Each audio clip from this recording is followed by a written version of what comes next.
Michèle Sibony, je suis porte-parole d'une association juive antisioniste et antiraciste qui s'appelle l'Union juive française pour la paix. On bâillonne quotidiennement toute critique d'Israël. On a désigné immédiatement les musulmans arabes de ce pays comme étant quasiment co-responsables de ce qui s'était passé le 7 octobre et les juifs français comme étant des victimes du 7 octobre, qu'ils ne sont pas. Le 8 octobre, il fallait reprendre les déclarations de Macron et de Darmanin. Macron s'est chargé d'expliquer qu'il était solidaire des Israéliens et des juifs français. Quel rapport ?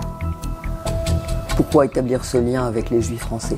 En quoi les juifs français ont besoin de la solidarité de Macron quand le Hamas et d'autres groupes politiques attaquent le sud de la bande de Gaza ? Aucun rapport, mais il crée l'amalgame. Et parallèlement, Darmanin déclarait que, attention, l'antisémitisme avait déjà explosé entre le 7 et le 8 octobre en France et qu'il allait garder à l'œil toute la population musulmane, quoi. Donc l'amalgame était posé au niveau étatique dès le 8 octobre. Et cet amalgame, dont on a toujours lutté contre, évidemment, ça fait partie du premier de nos objectifs, c'est-à-dire faire la différence entre juifs et israéliens, entre Israël et les communautés juives où qu'elles se trouvent.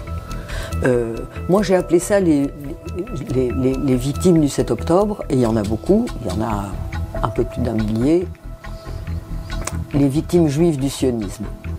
Quand tout d'un coup le retour de bâton arrive, c'est-à-dire le colonisé se révolte et frappe, et il peut frapper de manière très dure, parfois il frappe que des soldats, parfois il frappe des civils, ça a été le cas. Quand il frappe, le colon devient la victime.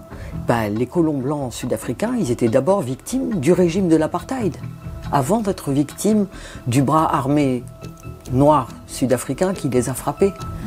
De la même manière en Algérie, je suppose, les victimes françaises étaient d'abord des victimes du régime colonial français, si on veut bien le comprendre, avant même d'être les victimes des Algériens révoltés.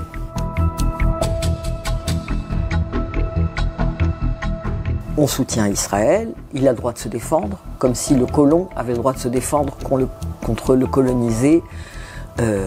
C'est comme si on disait que l'Allemagne occupante avait le droit de se défendre en France, quand elle occupait la France. Il ne faut quand même pas exagérer non plus, c'est du grand n'importe quoi.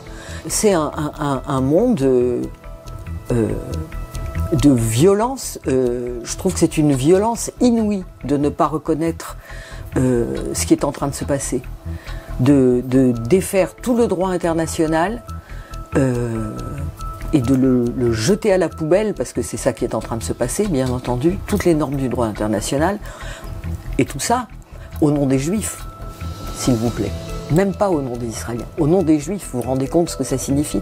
Le droit international, il s'est construit sur le sang des Juifs, sur le génocide juif.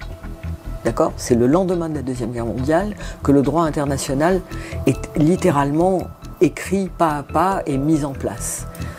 Et maintenant, on est en train de nous expliquer que c'est pour les Juifs qu'il est démoli.